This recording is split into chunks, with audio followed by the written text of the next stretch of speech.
Good afternoon, I'm Rob Boskamp, and you're listening to South Texas Midday. Happy holidays. It's Wednesday, December 24th. Corpus Christi Medical Center is using robotic-assisted technology to perform knee replacement surgeries. KIII News reports that center leaders say the technology represents a major advancement in orthopedic care, allowing surgeons to create detailed 3D digital models tailored to each patient before surgery begins. Dr. Connor Armstrong, an orthopedic surgeon at Corpus Christi Medical Center, said that the robotic system does not perform the surgery itself, but instead serves as a planning and precision tool. A lot of people get confused when I say robot in knee replacement because they think a robot is actually doing their surgery, which is not true. It essentially allows me to plan the surgery beforehand in 3 dimensions to where I can fine-tune the implant position and the implant sizes before the patient even rolls back into the room. Doctor said the added precision can lead to smoother recovery for patients. Medical center leaders believe the technology supports but does not replace the medical teams performing the procedures. Ultimately, it's about the physician, it's about the techs and the nurses that are in the room that makes the difference. This is an additional tool to help provide even greater care. That was Corpus Christi Medical Center CEO David Irizarry speaking to KIII. Knee and hip pain are common, making joint replacement surgery frequently performed procedures both locally and nationwide. You see patients showing up in wheelchairs or having debilitating hip or knee pain, and being able to get patients back on their feet and allow them to do the things in life that they want to do is very rewarding, and it's why I show up to work every day. According to the American Academy of Orthopedic Surgeons, knee and hip replacement surgeries have increased over the past 2 decades. The organization also reports a rise in joint replacement procedures among younger patients, particularly between ages 45 to 64.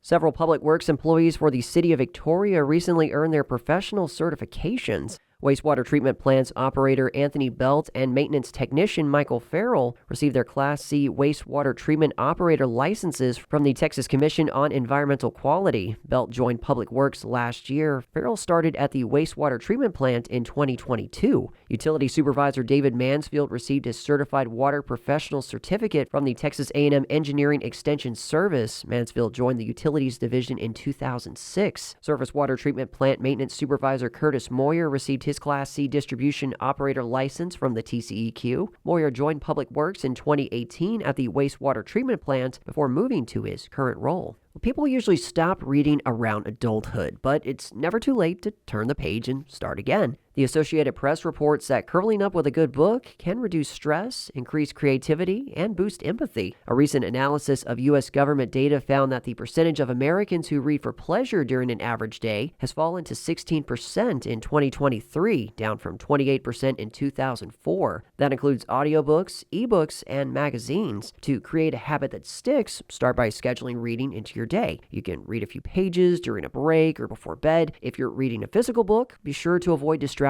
by keeping electronic devices out of sight. Experimenting with other formats can make reading more convenient. Ebooks are portable, and audiobooks can accompany chores or your commute. Now, if a book feels particularly sluggish, it's okay to start another. Routine readers say the habit helps them stay curious and release the stress of the day.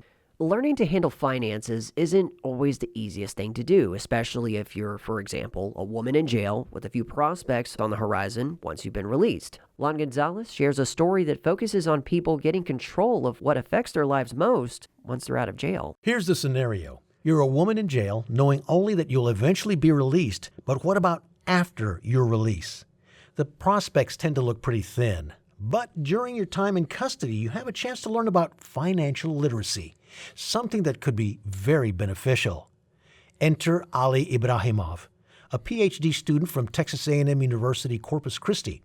Ali's collegiate background is in education, but his involvement in a financial literacy boot camp in Stanford got the ball rolling. It is not I am teaching finance. It is I'm researching the ways how to teach finance within easier ways that everyone can understand, because if you look at it, there are so many resources and there are so many materials and so many jargons and financial terms, but I take it, all those knowledges, and put a little abracadabra and make it easier to learn.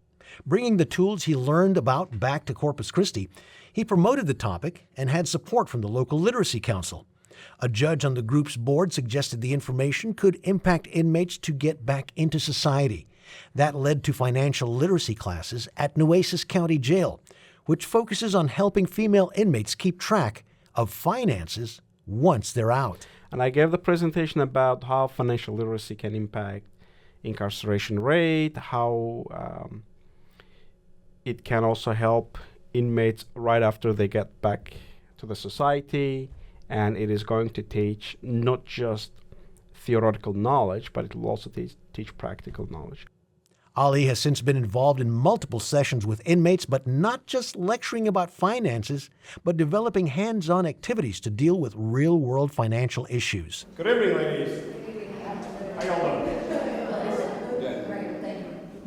In a recent class, Ali focused on learning about compounded interest, learning to read a bank statement, banks versus credit unions, and credit card use. ATM fees, overdraft fees, and maintenance fees, which are the ones that we need to ask to who? The bank. Exactly. Despite the classes, Ali recognizes that for the inmates he's working with, dealing with real-world post-jail time could be an uphill climb. In the society's eye, we consider as a felon, it is hard to find a job for us, it is hard to find an apartment for us, so on and so forth. But I explained that I completely get it, but that doesn't mean it's end of everything. There are so many ways to re-enter the society, and managing your finance well is one of the biggest steps that you can take. Ali acknowledges that there are some similar programs, but he adds the other programs merely provide materials. His classes have more one-to-one involvement. I really like the idea of, even if I can help one particular person, once the person re-enters, once the individual re-enters to the society, that means a lot to me if I can help even one person. In the long run, Ali says, the program not only offers financial insight for the inmates at Nueces County Jail, it also provides hope. In Corpus Christi, I'm Lon Gonzalez. And it's Christmas Eve, and KEDT's Emily Salazar has your backstage pass to the holiday favorite that takes place the night before Christmas, the Nutcracker. Here's today's episode of A Day in the Life series. Around the world, the Nutcracker ballet is often a child's first introduction to the classical dance style. Beginning as early as 4 or 5 years old, the youngest dancers in training usually earn their first roles on stage as mice or angels in the show. These dancers grow up to take on larger roles such as Clara, the main character in the ballet. I got the chance to speak to some of these student dancers about what it's like to finally take on the iconic roles they've longed for years. This is A Day in the Life for a Night at the Nutcracker.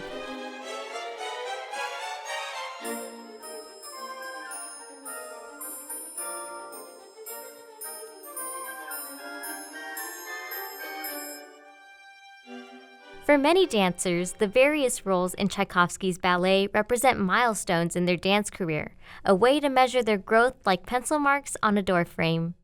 For 14-year-old Elizabeth Shaw and Jaya Bingding-Navle, Clara was a dream role they had worked toward for years. Elizabeth shares how she felt when auditioning for the part in September. It's always a bit different every year. They usually have those who have been Clara step aside, and then those who haven't, you go in the center and you learn a Clara combination, and then you perform it. What I was scared about was messing up the moves because I was more confident in the acting. Because you have to do acting, memorize the moves, and perform and act like you are on stage. So it was nerve-wracking to say at the beginning, but once you're there, you usually, the nerves go away because you're more concentrated, at least for me. Jaya says for her, remembering Clara's childlike wonder helps bring the role to life. For the thing that they always tell us is that, we're 14, But they always tell us Clara is like a young girl. She's 10 years old. So that's the whole point is, you're a young girl who got a Nutcracker out of, 20 different kids. You're the one that got it. So you're just so happy and excited. While many were still thinking up their Halloween costumes, Corpus Christi ballet dancers began Nutcracker rehearsal in early October. Up until opening night, dancers like Elizabeth and Jaya added weekend rehearsals to their typical 8-hour school days and standard dance classes. Tim Miller, who plays Clara's magical godfather, Drosselmeyer, says witnessing the dancers' dedication and growth is one of the most fulfilling parts of participating every year. I've worked with, I believe now, 5 different professional dancers as they were younger and then grew up and went on to dance professionally in different companies. So that makes my heart swell a little bit because they just become amazing people with the dedication of dance, being at rehearsal every day instead of out on the streets running around. It's just, it's a discipline for them, and it helps them in their future lives. Thank you to Elizabeth, Jaya, and Tim for offering a glimpse into the milestones for a dancer, no doubt continuing the tradition of inspiring the next generation to achieve their dreams. Next time on A Day in the Life, you know the music, you love the dance. Now meet the dancers who play the Sugar Plum Fairy and her Cavalier in Corpus Christi Ballet's Nutcracker. I'm Emily Salazar. You can learn more about the ballet with Emily Salazar during our Day in the Life series on South Texas Midday all week long. And that is the latest news and information on South Texas Midday. I'm Rob Boskamp. Happy holidays. Your community arts calendar and more is on the way.